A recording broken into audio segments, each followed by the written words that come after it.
Everyone, welcome to my channel. ఈరోజు మన ఛానల్లో అప్పటికప్పుడు వెంటనే స్వీట్ తినాలి అనిపిస్తే వెంటనే రెడీమేడ్గా ప్రిపేర్ చేసుకునే స్వీటు పాలసొక్కు. చూసారా, ఒక గ్లాస్ రైస్ తీసుకోవాలండి. ఒక 2 గ్లాసులు పాలలో అయితే నానబెట్టుకోవాలండి. ఒక 2 అవర్స్ అయితే బాగా నాననివ్వాలండి పాలలోని ఈ రైసు. ఇప్పుడు ఈ రైస్ బాగా నానిపోయింది కదండి. ఇప్పుడు ఇది మిక్సీ పట్టుకోవాలండి. ఇప్పుడు ఈ రైస్ బాగా నానిపోయింది కదండి. ఇప్పుడు ఈ రైస్ ఒక మిక్సీ బౌల్లో వేసుకొని అంతా బాగా మిక్సీ పట్టుకోవాలండి. ఇలా అంతా మిక్సీలో వేసేసుకోవాలి. ఇలా అన్ని మిక్సీలో వేసేసుకున్నాం కదండి. రైస్ అన్ని పాలతో రైస్ ఇలా మిక్సీలో వేసేసుకున్నాం కదండి. ఇప్పుడు ఇది మెత్తగా మిక్సీ పట్టుకోవాలండి. ఇప్పుడు ఈ మిశ్రమాన్ని రైసు పాలు కలిసి ఇలా మెత్తగా దోశల ఉరుబ్బులాగా ఇలా మెత్తగా మిక్సీ పట్టుకోవాలండి. నేనైతే మెత్తగా మిక్సీ పట్టేసానండి. పాలతో ఈ రైస్ అయితే మిక్సీ పట్టేసానండి. 2 గ్లాసుల పాలలో 1 గ్లాసు రైస్ నానబెట్టుకున్నాము కదండి, మిక్సీ పట్టుకున్నాము కదా. ఇప్పుడు ఇంకొక 2 గ్లాసుల పాలు అయితే యాడ్ చేసుకోవాలండి. మొత్తం 4 గ్లాసుల పాలతో అయితే ఇది ఉడికించుకోవాలండి. ఇప్పుడు ఈ పాలలో 1 గ్లాసు పంచదార వేసుకోవాలండి. ఫుల్గా 1 గ్లాసు పంచదార వేసుకోవాలండి. ఏ గ్లాసుతో మనం రైస్ పాలు తీసుకున్నామో ఆ గ్లాసు 1 గ్లాస్ అయితే పంచదార తీసుకోవాలండి. పంచదార వేసుకున్నాం కదండి. ఇప్పుడు ఒకసారి బాగా ఇలా కలుపుకోవాలండి. ఇలా పంచదార అంతా కరిగించుకోవాలి. ఒకసారి ఇలా కలుపుకుంటే పంచదార మొత్తం కరిగిపోతుంది. తర్వాత ఇప్పుడు మనం మిక్సీ పెట్టుకున్నాం కదండి. ఈ పాలలో రైస్ రుబ్బుకున్నాం కదా, ఇది వేసుకుంటూ ఇలా కలుపుకోవాలండి. మిక్సీ పట్టుకున్న మిశ్రమాన్ని ఇలా వేసుకుంటూ కలుపుకోవాలి. ఈ పాల పంచదారలో కలుపుకోవాలి. ఇలా అంతా కలిపేసుకోవాలండి. ఇలా కలుపుకొని బాగా ఉడికించుకోవాలి. ఇలా కలుపుతూ ఉండాలండి, లేకపోతే అడుగు పట్టేస్తుంది.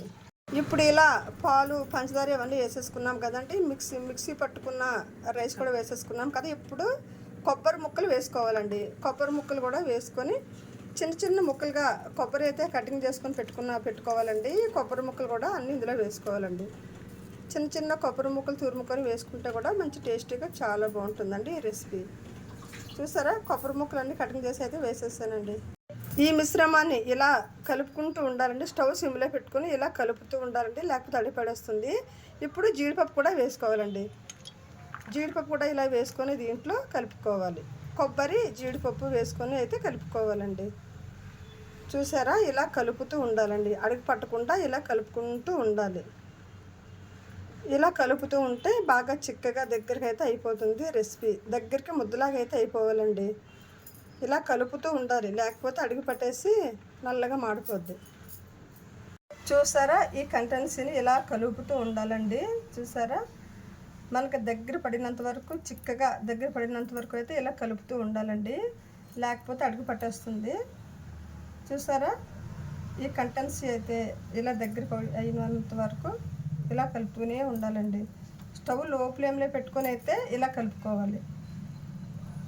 చూసారా, ఈ కంటెన్సెంట్ అంతా మొత్తం ఇలా ముద్దగా అయిపోవాలండి. చూసారా, మన పాలలో మిక్సీ పట్టుకున్న రైస్ అది వేసుకున్నాం కదా, ఈ కంటెన్సెంట్ అయితే ఇలాగా బాగా దగ్గరికి ముద్దలాగా వచ్చేయాలండి.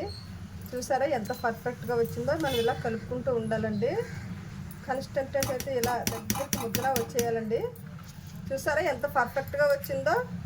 పాలసొక్క అయితే చాలా టేస్టీగా చాలా బాగుంటుందండి. అందరూ ట్రై చేయండి.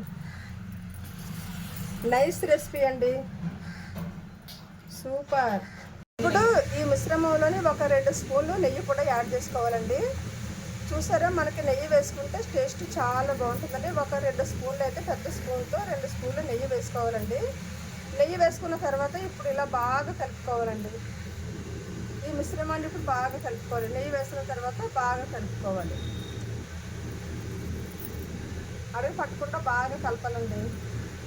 నెయ్యి వేసుకున్నాం కదా, నెయ్యి కూడా బాగా కలిపిపోయింది మిశ్రమంలోనే. ఇప్పుడు నెయ్యి వేసిన తర్వాత ఒకసారి బాగా కలుపుకోవాలి. ఇలా బాగా కలుపుకుంటే టేస్ట్ చాలా బాగుంటుందండి, లేకపోతే మాడిపోయి అడుగు పట్టేస్తుంది, అంతగా బాగోదు స్వీట్. ఈ కంటెన్స్టెంట్ ఇలా ముద్దగా వచ్చినంత వరకు అయితే కలుపుతూనే ఉండాలండి. మనకైతే పర్ఫెక్ట్గా షేప్ అయితే వచ్చేసిందండి. చూసారు ఎంత పర్ఫెక్ట్గా వచ్చిందో. మనకి ఎక్కడ చెయ్యి కూడా అంటుకోకుండా చాలా పర్ఫెక్ట్గా అయితే వచ్చిందండి కంటెన్స్టెంట్. చూసారా, ఇలా ముద్దగా రావాలండి.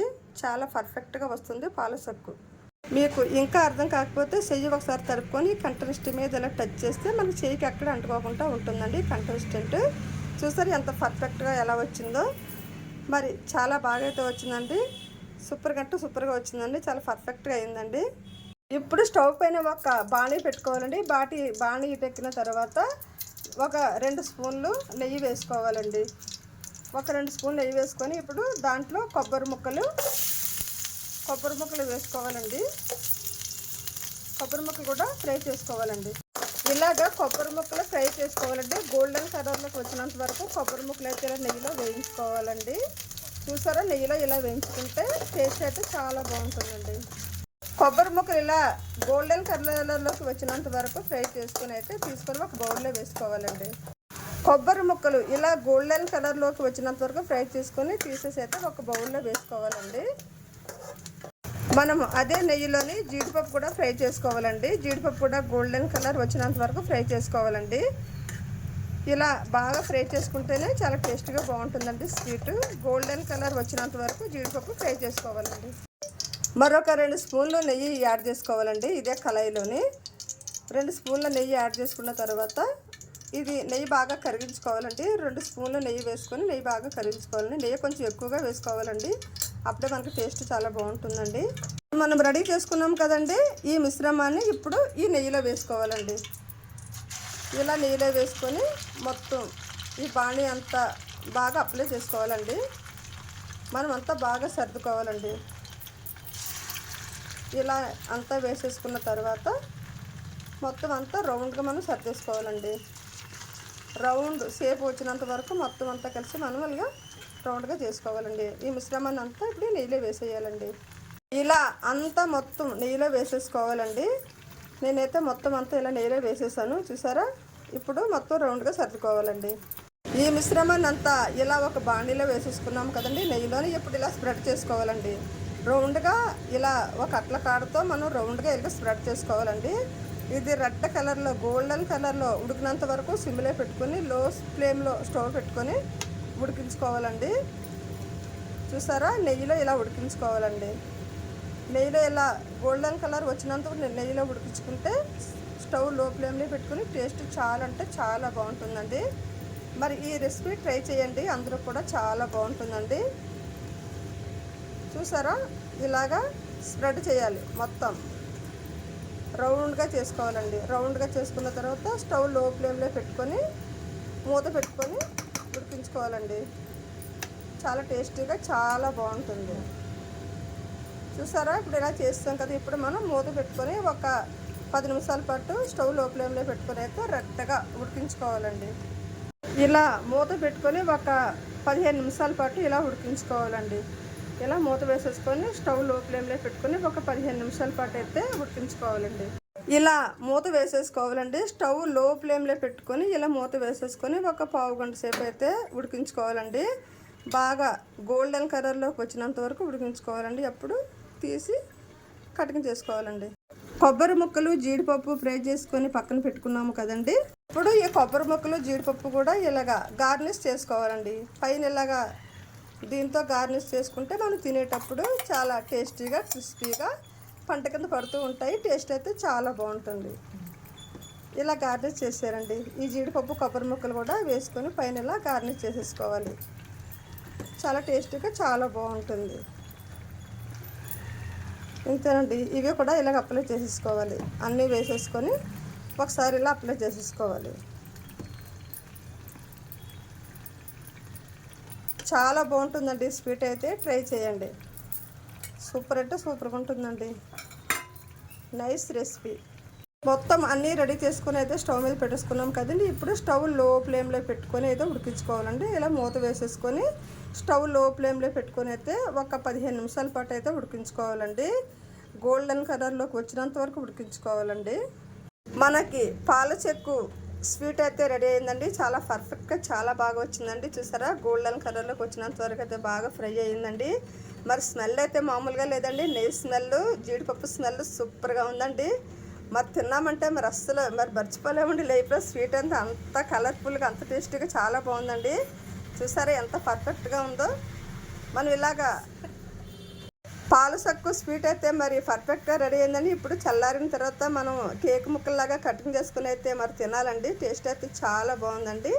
మరి ట్రై చేయండి. ఈ రెసిపీ కనుక మీకు నచ్చితే లైక్ చేయండి, షేర్ చేయండి, అలాగే సబ్స్క్రైబ్ చేయండి నా ఛానల్ అయితే. నా వీడియోస్ చూస్తున్న ప్రతి ఒక్కరికి కూడా చాలా చాలా థ్యాంక్స్ అండి. ధన్యవాదాలండి. థ్యాంక్ యూ అండి. Thank you very much. అదిరిపోయే టేస్ట్తో పాల సక్కు స్వీట్ అయితే రెడీ అయిందండి. మరి అదిరిపోయే టేస్ట్తో పాల సక్కు స్వీట్ అయితే రెడీ అయిందండి. మరి స్వీట్ చాలా అంటే చాలా టేస్టీగా చాలా బాగుందండి. అదిరిపోయే టేస్ట్తో పాల సక్కు స్వీట్ అయితే రెడీ అయిందండి. మరి స్వీట్ అయితే మరి చాలా టేస్టీగా చాలా బాగుందండి. మరి ఈ రెసిపీ కనుక మీకు నచ్చితే లైక్ చేయండి, షేర్ చేయండి, అలాగే నా ఛానల్ అయితే సబ్స్క్రైబ్ చేయండి. టేస్ట్ అయితే చాలా బాగుందండి. ట్రై చేయండి. థ్యాంక్ యూ వెరీ మచ్ అండి.